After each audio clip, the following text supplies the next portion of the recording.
before I begin, I want you guys to all close your eyes.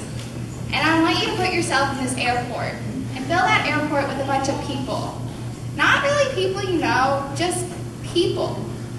And imagine that you don't know these people, but they know everybody else. And you're lost, you're really scared, and you're alone, even though you're in the middle of everything. Now open your eyes. That feeling? Yeah, that was the first day of middle school. The first day of my 8th grade.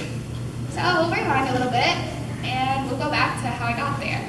So all my previous existence, I had lived in Indiana.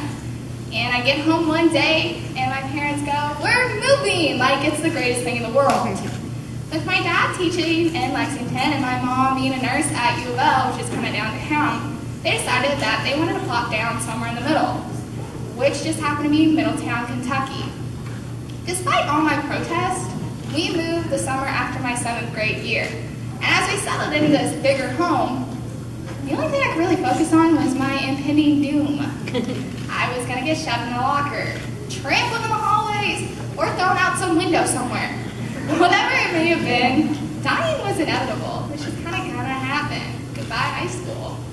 Well, my mom takes me shopping, like she does every year with my 2 younger siblings, and I start grabbing things that are my size, just like, yeah, and she says the 6 worst words of my life. You have to wear a uniform. Don't acknowledge it, just keep grabbing things, go away. Unfortunately, it didn't.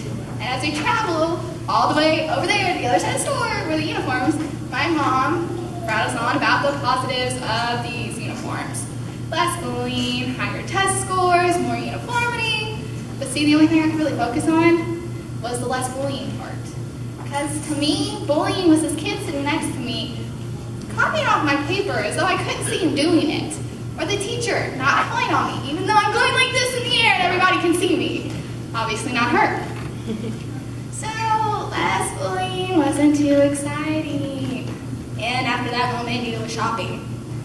So I'll spare you the details of the rest of my summer, which was mostly spent writing my will. And we'll fast forward to that first day.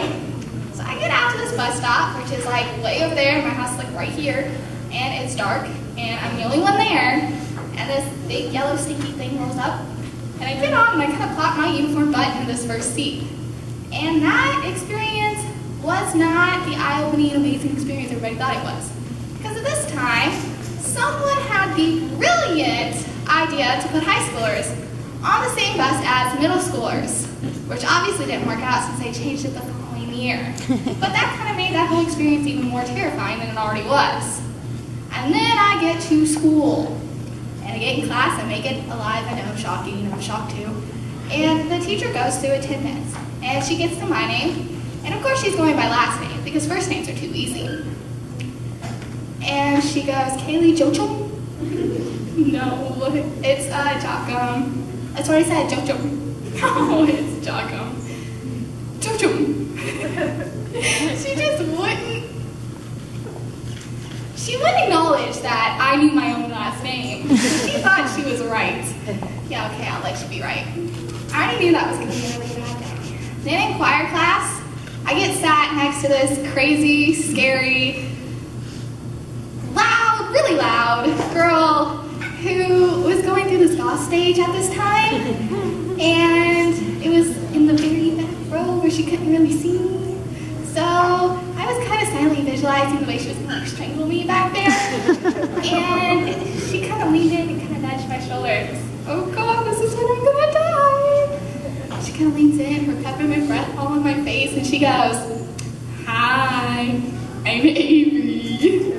It was like, okay. It's like, I'm Kayley, I guess.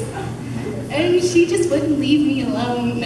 Like that whole class period, she was on top of me. But you know, she really coaxed me out of my shell, and she taught me to really put myself out there and to embrace the changes that are thrown at me, because that's the only constant that's going to be in my life. And she taught me a side of me that I didn't even know I had.